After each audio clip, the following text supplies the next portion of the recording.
এনার বিয়ে হয়েছে, মানে উনি নিজের ইচ্ছা মতো পছন্দ করে পাত্রী বিয়ে করেছেন, মানে ওনার যাকে ইচ্ছা ছিল বিয়ে করার তাকেই বিয়ে করেছেন। মানে উনি বিয়ে করার সময় কারো মতামত নিতে হয়নি, নিজের ইচ্ছা মতোই বিয়ে করেছেন। মানে ওনার বিয়ে উনি নিজেই করেছেন, অন্য কেউ করেনি। মানে এক কথায় বলতে পারেন ওনার ইচ্ছাটা সফল হয়েছে। মানে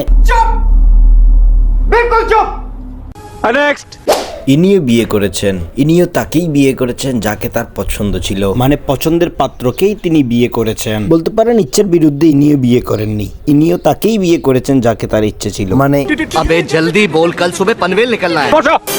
আচ্ছা ঠিক আছে, এবার বুঝিয়ে বলে দিচ্ছি। আমি বলতে চাচ্ছি এরা দুইজনেরই একে অপরের সাথেই বিয়ে হয়েছে। হ্যাঁ ঠিক শুনেছেন, এরা দুইজনেরই একসাথেই বিয়ে হয়েছে একে অপরের সাথে। তোর উপর আল্লাহর গজব পড়ুক, তোর যৌবন নষ্ট হয়ে যাক, তোর উপর ঠাটা পড়ুক শয়তান।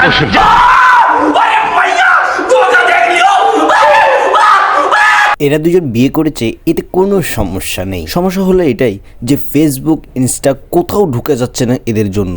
যেখানেই ঢুকি তাদের মুখটাই শুধু সামনে চলে আসে। কি এক অবস্থা!